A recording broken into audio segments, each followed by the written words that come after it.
আসসালামু আলাইকুম ওয়া রাহমাতুল্লাহ। দিনী প্রিয় ভাই ও বোনেরা, আজকের এই ভিডিওটি দেখলে আপনি জানতে পারবেন জান্নাতের সবুজ পাখি কারা এবং আল্লাহ তাআলা তাদেরকে কি প্রশ্ন করবেন আর তাদের উত্তর কি হবে। অবশ্যই সম্পূর্ণ ভিডিওটি দেখবেন। আর যারা এখনও চ্যানেলটিকে সাবস্ক্রাইব করেননি, অবশ্যই চ্যানেলটিকে সাবস্ক্রাইব করে পাশে থাকবেন। ইসলামের সর্বোত্তম ও সবচেয়ে মর্যাদাপূর্ণ মৃত্যু হল শহীদি মৃত্যু।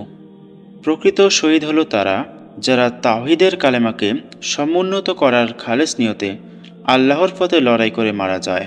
আর যারা আল্লাহর রাস্তায় জিহাদ করে শহীদ হবে তারা হবে জান্নাতের সবুজ পাখি। আল্লাহ তাআলা পবিত্র কোরআনুল কারীমের মধ্যে বলেছেন, যারা আল্লাহর পথে নিহত হয়েছে তাদেরকে তোমরা কখনো মৃত মনে করো না, বরং তারা জীবিত এবং তাদের রবের কাছ থেকে তারা জীবিকা প্রাপ্ত। সূরা আলে ইমরান আয়াত ১৬৯।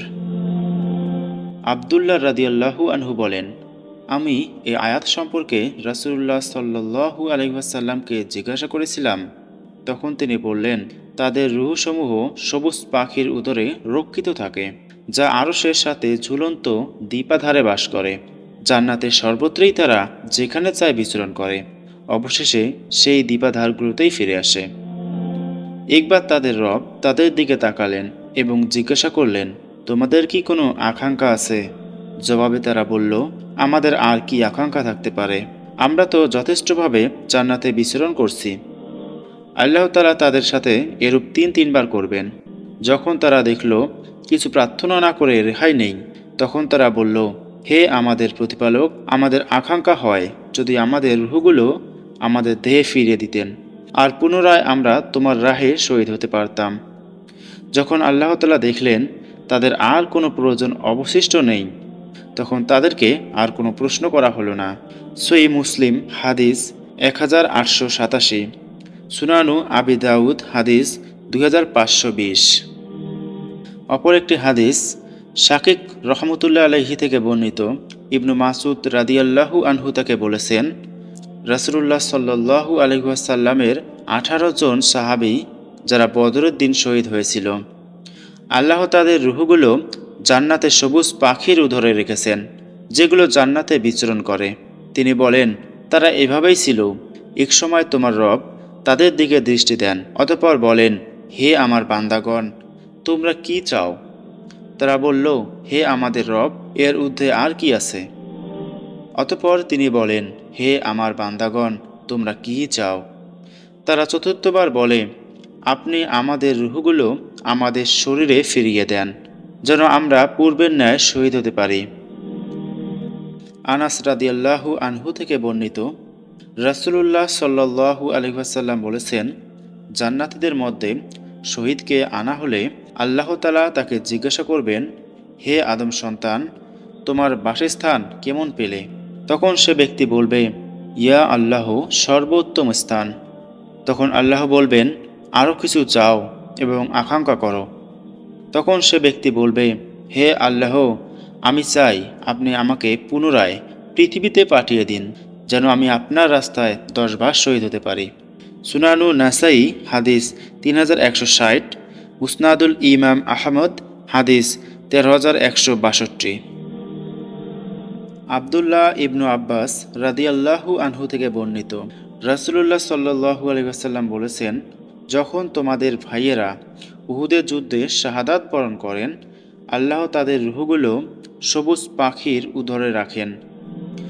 তারা জান্নাতের নহরসমূহ বিচরণ করে, তার ফল ভক্ষণ করে এবং আরশের ছায়াতলে ঝুলন্ত স্বর্ণ প্রদীপে এসে আশ্রয় গ্রহণ করে। যখন তারা নিজেদের সুস্বাদু খাদ্য, পানি এবং সুন্দর বিছানা গ্রহণ করল, তখন তারা বলল, আমাদের হয়ে আমাদের ভাইদেরকে কে পৌঁছাবে যে আমরা জান্নাতে জীবিত? আমাদেরকে রিজিক দেওয়া হয়, যেন তারা জিহাদ থেকে পিছুপা না হয় এবং যুদ্ধের সময় ভীরুতা প্রদর্শন না করে। তখন আল্লাহ তাআলা বলেন, আমি তোমাদের হয়ে তাদেরকে পৌঁছে দেব। অতঃপর আল্লাহ তাআলা নাজিল করলেন, আর যারা আল্লাহর পথে জীবন দিয়েছে তাদেরকে তুমি মৃত মনে করো না, তারা তাদের রবের পক্ষ থেকে রিজিক প্রাপ্ত।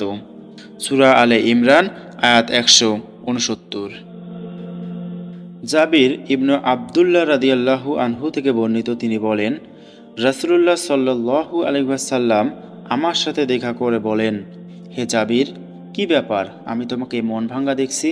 আমি বললাম, ইয়া রাসূলুল্লাহ, আমার পিতা শহীদ হয়েছেন, তিনি এক পরিবার ও ঋণ রেখে গেছেন। তিনি বলেন, আল্লাহ তাআলা তোমার পিতার সঙ্গে কি ব্যবহার করেছেন সে সুসংবাদ কি তোমাকে দেব না? আমি বললাম, অবশ্যই ইয়া রাসূলুল্লাহ। তিনি বলেন, আল্লাহ তাআলা পর্দার অন্তরাল ছাড়া কারোর সঙ্গে কখনো কথা বলেননি, কিন্তু তিনি তোমার পিতাকে জিন্দা করেন এবং সামনাসামনি তার সঙ্গে কথা বলেন। তিনি তাকে বলেন, হে আমার বান্দা, তুমি তোমার আকাঙ্ক্ষা প্রকাশ করো, আমি তোমাকে প্রদান করব। তিনি বলেন, হে আমার রব, আপনি আমাকে পুনরায় জীবিত করুন, যেন আমি দ্বিতীয়বারের মতো আপনার পথে শহীদ হতে পারি। রব্বুল আলামিন বলেন, আমার পক্ষ থেকে পূর্ব সিদ্ধান্ত হয়ে গেছে যে লোকেরা মৃত্যুর পর পৃথিবীতে আর ফিরে আসতে পারবে না। আর এই আয়াত নাজিল করেন, আর যারা আল্লাহর পথে জীবন দিয়েছে তাদেরকে তুমি মৃত মনে করো না, তারা তাদের রবের পক্ষ থেকে রিজিক প্রাপ্ত।